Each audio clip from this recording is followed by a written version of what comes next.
Ciao a tutti e benvenuti a una nuova recensione. Di cosa parliamo oggi? Oggi parliamo del pad del Mega Drive 8 bottoni con presa USB. Questo pad è stato prodotto dalla Retrobit su licenza però della Sega stessa. Di conseguenza noi abbiamo questa confezione. Al suo interno troviamo una riproduzione fedele sotto licenza del joypad del Mega Drive in versione 6 tasti, ma con alcune aggiunte. Adesso ve le mostrerò. Innanzitutto vi dico che questa è la versione azzurra, ma è stato prodotto anche in versione originale nera, con appunto pulsanti neri e grigi e pulsante start. Ci arriverà in questa confezione.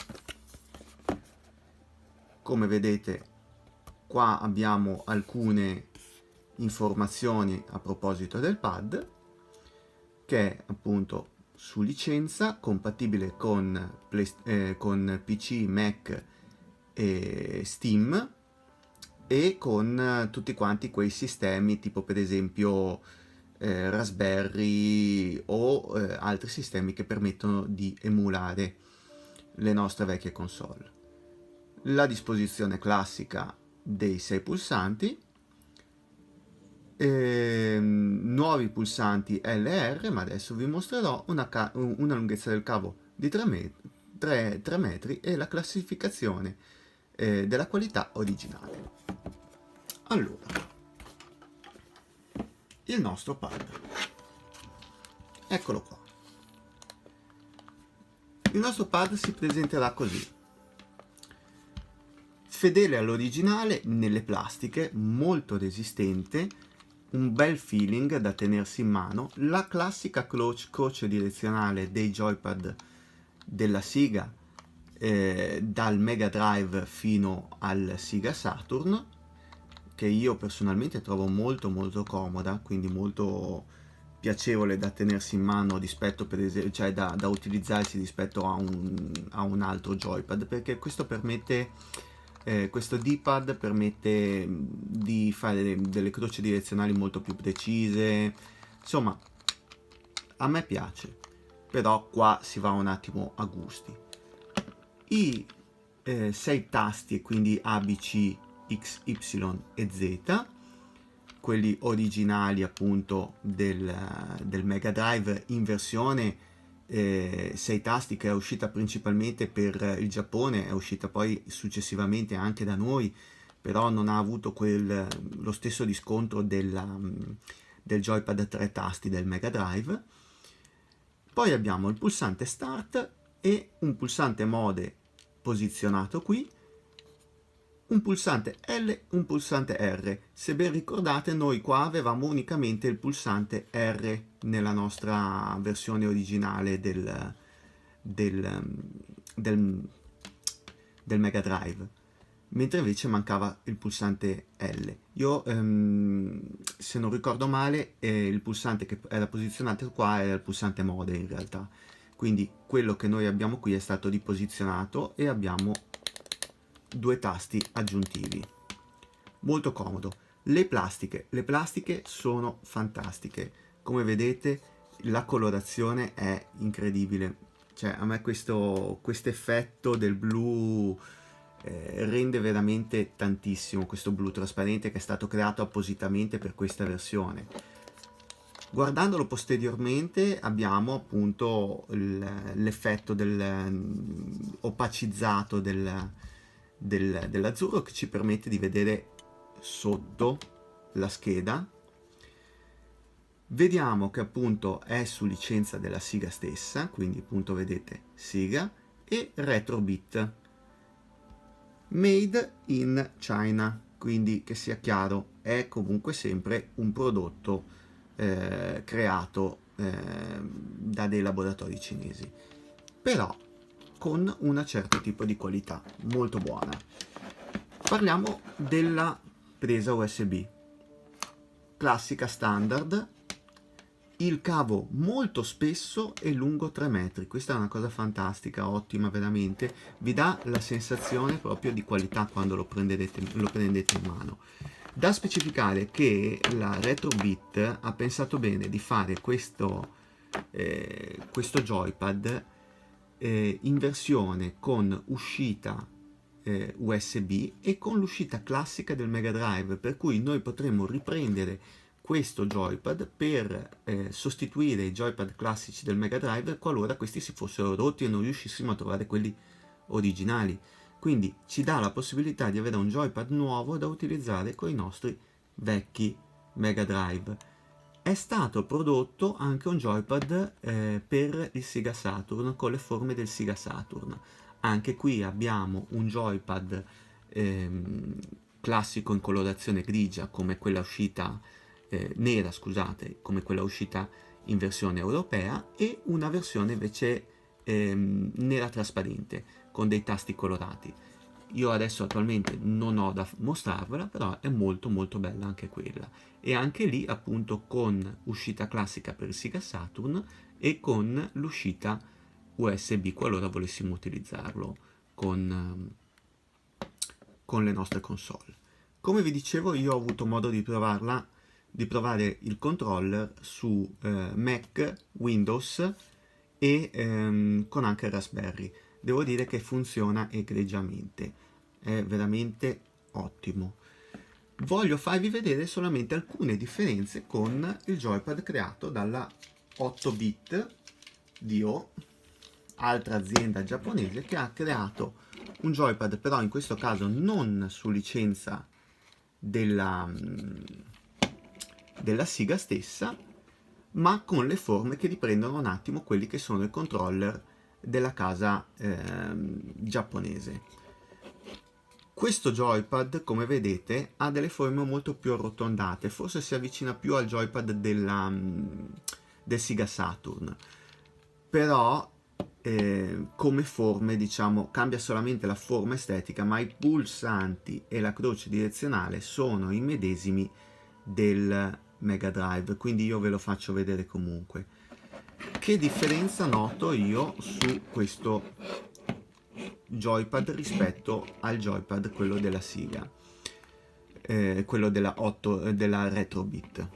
Allora, il colore ovviamente, questa è una cosa abbastanza chiara, i pulsanti sono gli stessi, in questo caso veramente non abbiamo differenze alcune. Come vedete la pulsantiera è la medesima, il feeling nel premere i pulsanti è lo stesso. Forse abbiamo il pulsante X leggermente più sporgente nella versione 8-bit, Retrobit, e nella versione invece 8-bit DO leggermente più incassato. Il pulsante Start è il medesimo, ma abbiamo delle aggiunte, nel senso che la versione della 8-bit DO è stata pensata per la Nintendo Switch, quindi come vedete qua abbiamo pulsante più, meno, e il pulsante per fare gli screenshot e il pulsante home, quindi questo si interfaccerà perfettamente con la Nintendo Switch, oltre al fatto che questo è un joypad wireless. Tasti L e R come abbiamo qui, mancano quindi praticamente nella versione della Retrobit, mancano due pulsanti aggiuntivi che sono quelli per la Switch, tant'è che infatti questa versione non è compatibile con la Nintendo Switch. Provato, testato, non lo vede. Il peso è molto più, questo è molto più pesante, ma a parte queste cose, una cosa per me molto importante che mi preme di farvi vedere, una differenza molto importante che mi preme di farvi vedere, è la croce direzionale.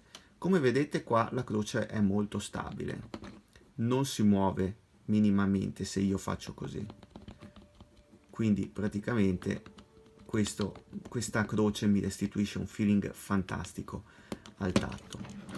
La croce invece della Retrobit balla balla leggermente rispetto alla croce alla croce della 8-bit DO. E questa cosa diciamo che non è il massimo, anche se devo dire è molto più fedele questa come croce ballerina rispetto a questa qui del Mega Drive. Nel senso, io mi ricordo nel Mega Drive la croce faceva lo stesso effetto, lo stesso gioco, non era mai bella stabile. Qua invece è stata migliorata. Qua è stata migliorata e si sente. E a conti fatti, quando si va a utilizzare nel gioco, questo joypad restituisce forse un feeling migliore, con la differenza che però non ha le forme non ha le forme del Mega Drive classico, però è wireless. Questo però vuol dire che comunque sia avrà anche una certa latenza nel momento in cui noi lo collegheremo, a dispetto di questo. Questo è latenza zero, quindi noi non abbiamo nessun ritardo nella pressione dei tasti. Se a voi non scoccia questo effetto, allora vi consiglio vivamente questo joypad. Vi posso dire però che la versione testata la versione Saturn, da opinioni di chi l'ha acquistata ho sentito che non presenta questo gioco, cosa che invece è presente unicamente su quello del Mega Drive, quindi non so se è una cosa voluta o meno, quindi non so se si tratta di un difetto della mia versione, della versione da me testata, o se è una cosa proprio voluta. Ad ogni modo la pulsantiera e i comandi sono tutti quanti molto reattivi, molto precisi. Il pulsante mode ci fa praticamente da select e riprende un attimo quelli che sono i pulsanti di richiamo del menu, qualora fossimo per esempio su RetroPie. Una cosa da dire del pulsante mode: è molto gommoso, però vabbè, non viene richiamato, non viene utilizzato molto spesso, ma come sentite non fa il classico click di questi pulsanti. È un pulsante molto gommoso, non ha un click finale come invece questo, e anche questa la trovo una cosa un po' strana. Però in linea di massima, in linea generale, questo è un joypad che io non posso fare altro che consigliare per tutti gli amanti del classico joypad del Mega Drive, e per chi volesse riprodurre un attimo le sensazioni del joypad, del classico joypad, del feeling originale, su console che emulano le console in questione. Quindi, che sia chiaro, non è il joypad migliore in circolazione, ma è una buonissima riproduzione, fedele all'originale e con una qualità veramente ottima. Non fate caso appunto al movimento, noi lo vediamo qui appunto, ma questo è un movimento classico dello spinotto, ma le plastiche sono rigidissime, veramente si può stressare, mi è caduto anche diverse volte, ma zero, è veramente perfetto questo joypad. Quindi tanto di cappello alla Retrobit, che ha creato veramente qualcosa di fedele e che dia dia onore alla qualità Sega, che all'epoca era veramente ottima.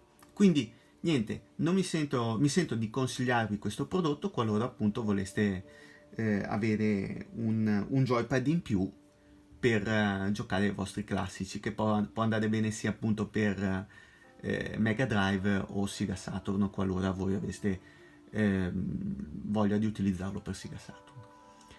Con questo è tutto. Un'altra precisazione, un'ultima precisazione: se voi acquistate la versione con per il Mega Drive, quindi con Spirotto Mega Drive, verrà a mancare il pulsante mode, dato che appunto è utilizzabile unicamente col Mega Drive, quindi avremo la classica pulsantiera.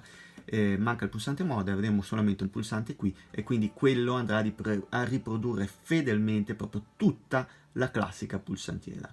Quindi non vi preoccupate che in quel caso è stato riprodotto fedelmente come doveva essere. Come vi dicevo, questo è tutto e ci vediamo al prossimo video. Se vi è piaciuto il video, mi raccomando, mettete vi piace e iscrivetevi al canale. Ciao a tutti!